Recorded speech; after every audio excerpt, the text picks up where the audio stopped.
possible.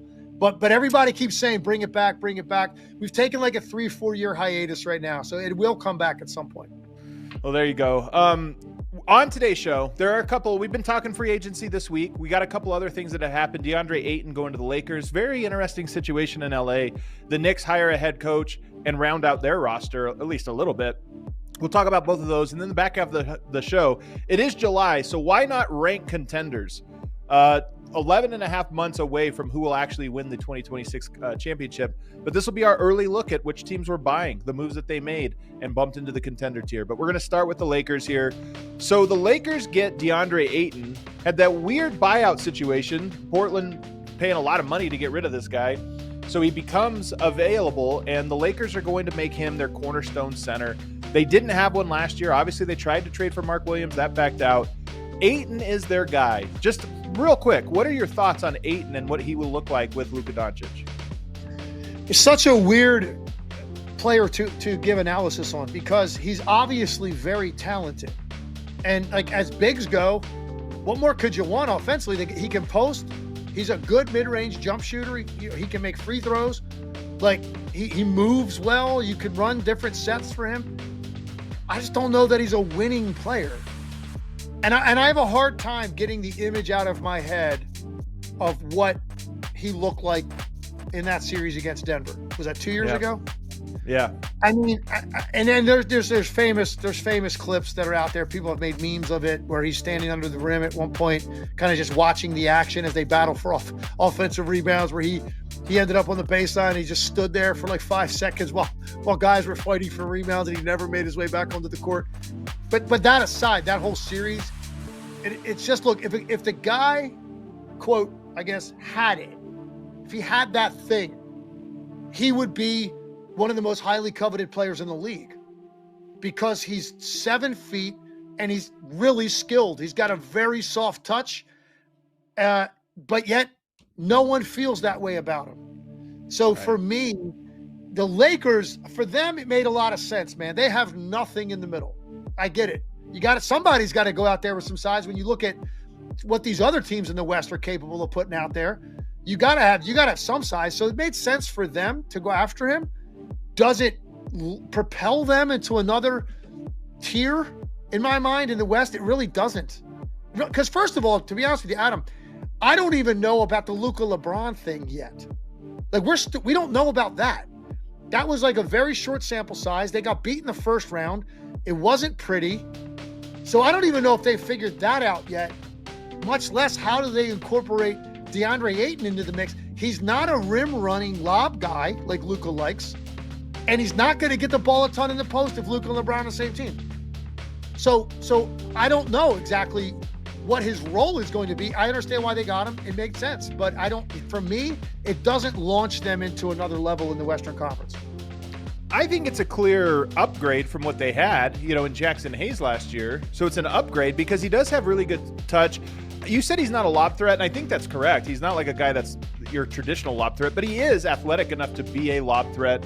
We'll see if that returns. He was a lob threat in 2022 and 2023, playing along with Chris Paul. Not a DeAndre Jordan lob city lob threat, but he was a guy that you could do that. But he really is good in the short roll. Like if you give him the ball in the pocket, 10 feet, he can knock that down.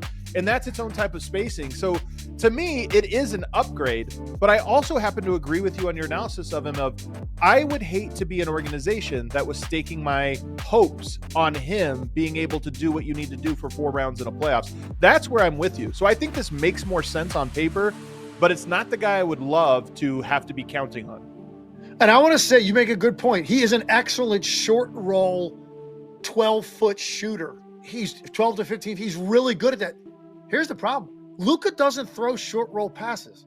That's not really what Luka does. Luka likes to get deeper into the defense and throw the lob for a dunk to guys like Gafford and Lively or Jackson Hayes, or that ball gets spread out to the 3. Like you don't see Luka come off too often and throw that little pocket pass to the roll guy for a 15-foot jumper. Now look, he's not really played with guys that are capable of doing that. So maybe that's why. But I just feel like Luka, that requires you to give it up early. The guy that gets the ball on the short roll gets it early. Luka doesn't give it up early. He holds it longer. And by that time, the short roll's gone. And that guy now peels out and goes down to the baseline, right? Or if he's a good enough shooter, will pop back to the three. Like Miles Turner sometimes will screen, he'll start the short roll, and if he's not going to get it, he'll backpedal to the three. Ayton's not a three-point shooter, so the short roll, you're right, that is his wheelhouse, and he's a good post player too. Give it to him when he's back to the post, he gets single coverage, he will get a good shot for himself. He's skilled down, his soft touch either hand. The Lakers, Luka doesn't throw the ball into the post much. He doesn't throw short rolls. He throws the one when he gets it deep and forces the collapse. Now it's a lob or it's a kick out or shoots it. So the short roll, it's going to be interesting to see if he understands that's what this guy really does well. I've got to add that now. This is a weapon for us. And maybe he will. Like I said, he didn't have that in Dallas. This is a different player. If he's smart enough to do it, he'll do it, man. Like, you need this. But to this point in his career, I really haven't seen him throw that pass. Well, what you're hinting at connects here, these two ideas, because there's a selflessness to being a roll hard guy. Because what you're really doing is either making yourself available for the lob at the rim, but more likely you're dragging somebody with you and not getting the ball.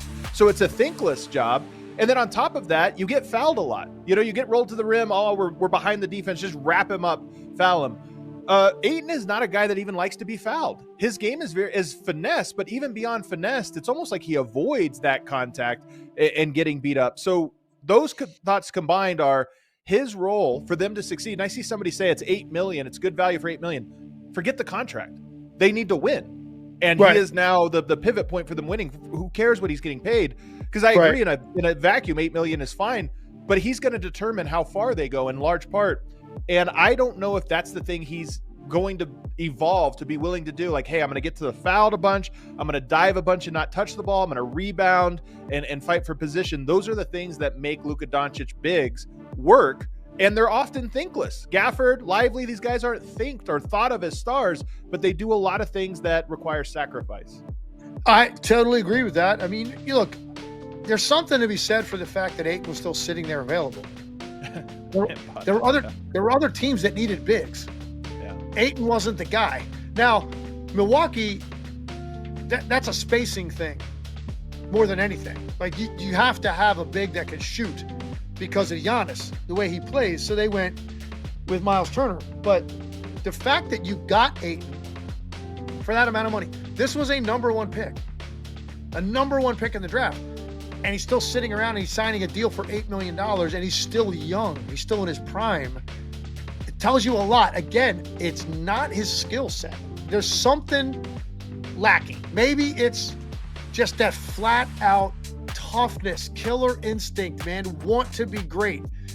Desire, like, just gives you that energy. Like, there's something missing. And that's why, for me, they signed Ayton. I expected them to sign Ayton. I think they were hoping to get Brook Lopez. That didn't happen. Brook Lopez went to the other